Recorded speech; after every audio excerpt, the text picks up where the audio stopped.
Dawn of War 2 is the direct sequel to Dawn of War 1. We are still the Blood Ravens, we still want to steal everything, and most important of all, we still kick ass for our Lord and Savior, Jimmy Space. Some things, however, are different. We no longer build bases, we only ever control 4 units at a time, and we have RPG mechanics, which I'm not going to explain because I just assume that everyone that watches my videos is a real gamer.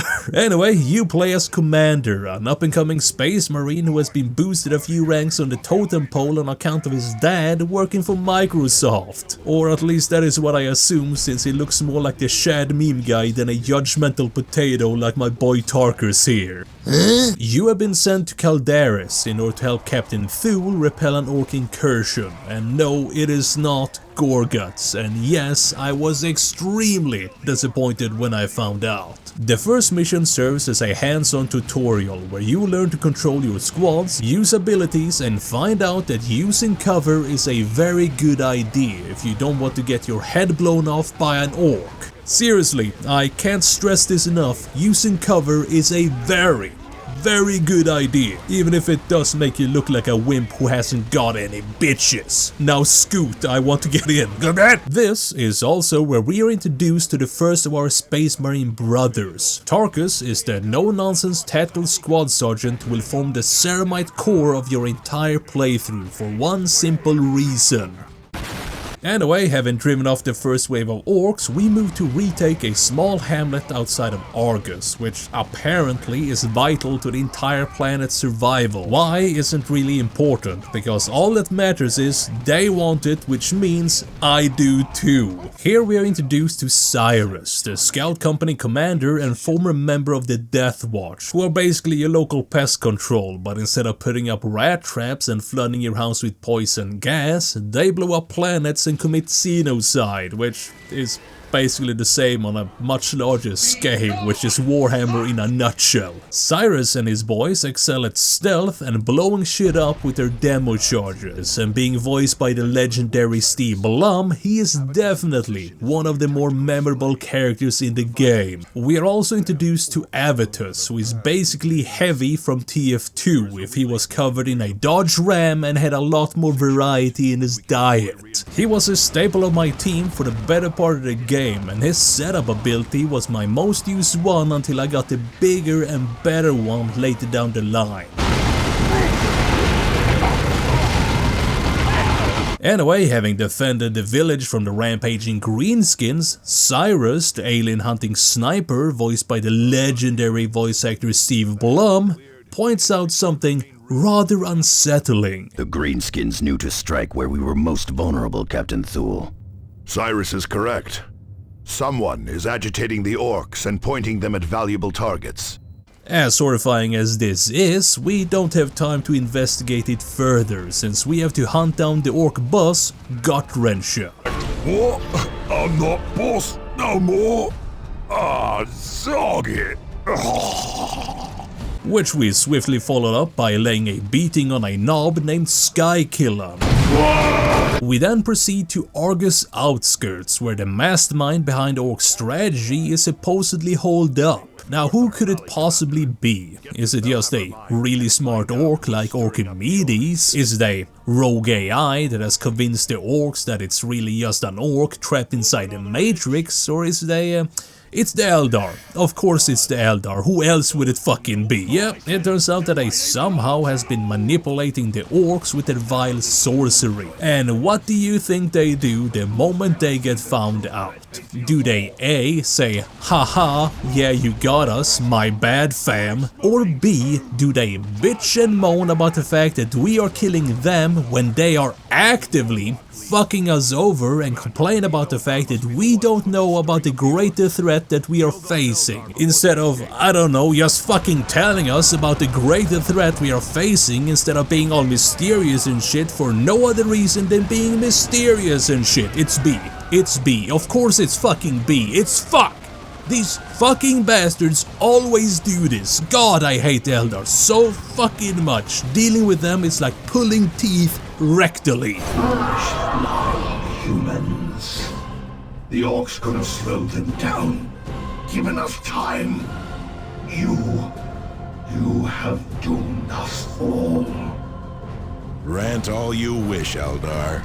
On a more positive note, this is also where we are introduced to our new team member, Thaddeus. His entire squad are just adrenaline junkies. They are jetpack having maniacs and I treat them as such. If there is a concentration of enemies anywhere on the map, you better believe that I'm sending these guys into the middle of it like the hammer of God. So, having caught the Eldar in the act, so to speak, we find further evidence of their involvement on the nearby planet Typhon Primaris, which also happens to be where we use ancient blood sports in a huge arena to determine who can and cannot join the Blood Ravens. It is the way.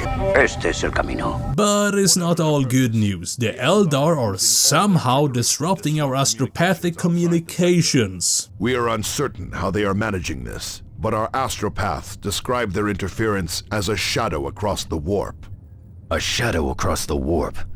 Those were their exact words? Since there is nothing we can do about that, we focus our attentions on the orcs, especially Mech Badsappa, Oh, that's much too big an O to be in an orc like me. who has been trying to convert our communications arrays into walking trash cans of doom. And we also get some more dire news. Thule to all Blood Ravens. Prepare for emergency extraction to the Armageddon. We are facing far more than orcs or Eldar. Captain Thule is turned into a shish kebab and we have to put him into stasis, to counteract the alien goop that is flooding his ruptured organs. But hey, at least we don't have to worry about the orcs and the Eldar anymore, right? Wrong! The very next mission we have to stop an Eldar raiding party from crippling our supply lines, during which they continuously shame us for not fighting the Tyranids instead. And all this time, you might have been killing Tyranids. You deserve everything that's coming to you. What do you mean? You are actively hampering my abilities to fight them, and you are somehow mad that we aren't fighting them, like... Oh, their brains are so wrinkly they have actually become retarded. Okay, I'm back and I am sorry for my outburst, but dealing with the Eldar spikes my blood pressure and I tend to black the fuck out. Anyway, having dealt with the retardation of the elves, we head back to Caldaris, where we are contacted by an old friend. Commander, this is Gabriel Angelos aboard the battle barge Litany of Fury. I have received word of the Tyranid threat facing Subsector Aurelia and of Captain Thule's grave condition. The Tyranids are a threat of unimaginable proportions, Commander. They are endless in number and intent on consuming whole worlds. The Litany of Fury is now making for Aurelia at all speed, but we are weeks away. I will relay all distress signals back to you while we devise a plan of attack. Yep, that's right, Gabriel Angelos is on his way and we just have to hold out until he arrives. 3 weeks from now. Fuck! That is the equivalent of telling 4 legionary reenactors to hold back the entire might of the American military complex. In other words, it's a 50-50. It isn't all bad news, however. We have also located the Tyranid bioform that penetrated Captain Thule without his consent. And by hunting it down and turning it into a powder according to ancient Chinese manuscripts, we might actually be able to save him from the alien spunk that is at this very moment uninvitingly coursing throughout his cavities. While this was going on, Captain Angelos has devised a plan to drive out the bugs. For us to do this, you must We need factories, samples, and a huge radar dish. So we travel to the capital to persuade the governor that it might be a good idea to start producing some industrial-grade bug spray. But like any high-level bureaucrat in any civilized society anywhere, he won't actually scratch our back until we have scratched his. And the way we do that is by breaking the backs of some more Eldar raiders, which I am very happy to do. The governor was so incredibly thankful for our help that he decided that the best thing he could do for us was to take a well-deserved holiday at a private retreat 3 sectors away. Also, the Tyranids and the Orcs are here. Huzzah! Fucking kill me! And since we actually really need these factories here, we have no other choice but to push them back and close shut the jaws of oblivion.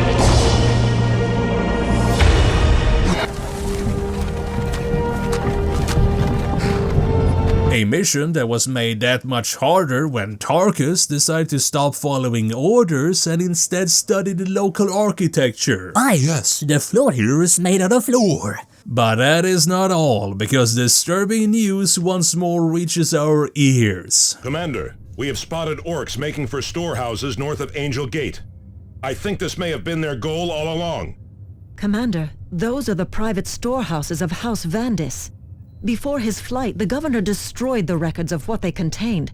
I can only imagine what weaponry he may have been hoarding, or the damage they could do in orc hands.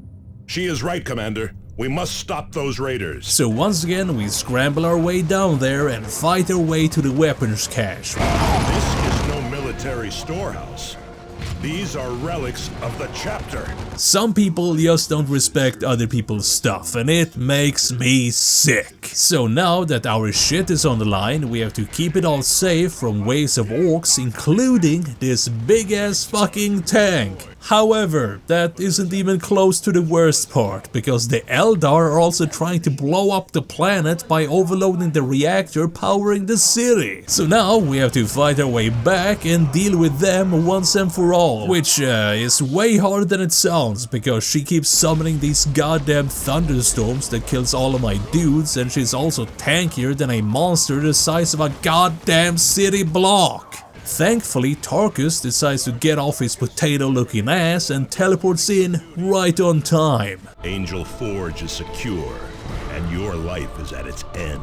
And with that, we have secured the factories we need, so we travel to Typhon Primaris in order to find the Astronomic Array. All we have to do is to find the tech priests who are working on it and make sure that it isn't overrun by orcs. When we arrive, all the tech priests are dead and everything is overrun by orcs.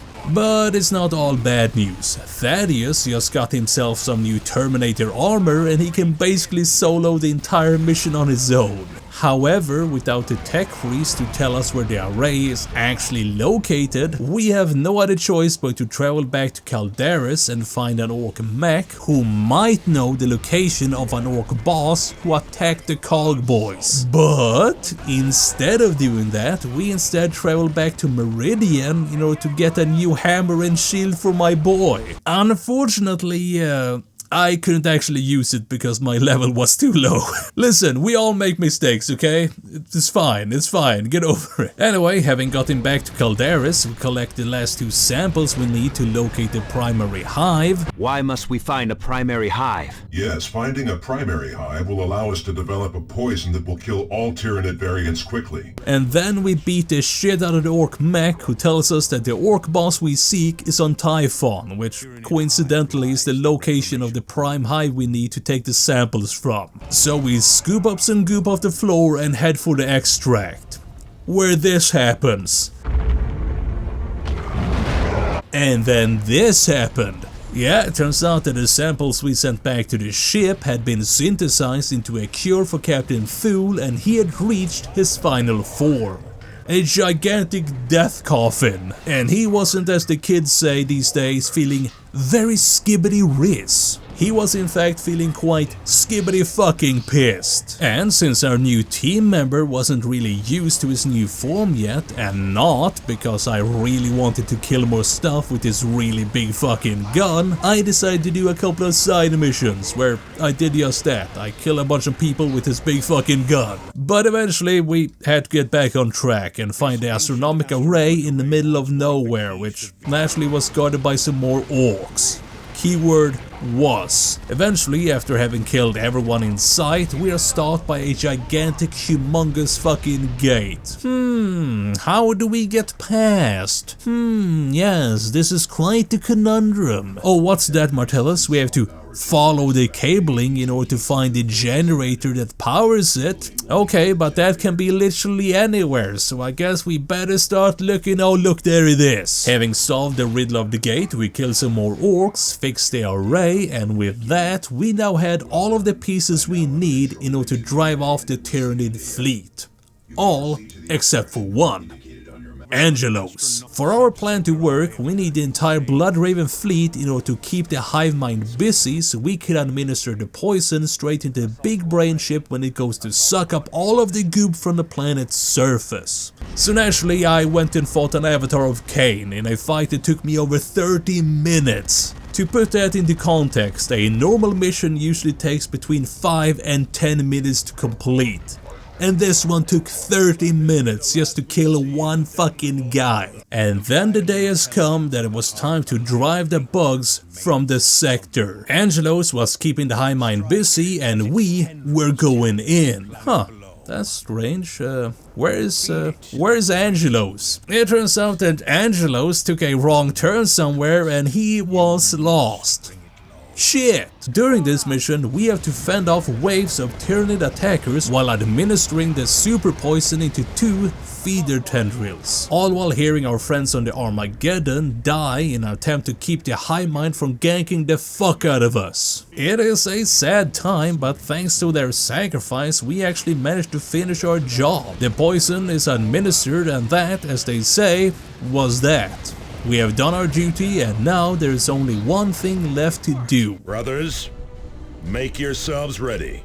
And may we meet again at the right side of the Emperor. It's not how I'd prefer to go, but at least we don't have to listen to the Elder anymore, so that's a big plus. But wait, what's that?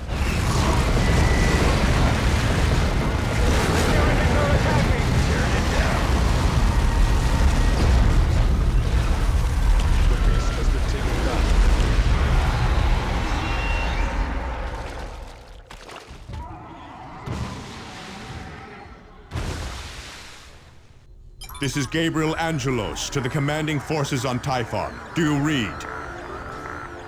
The fleet has arrived. Hold fast.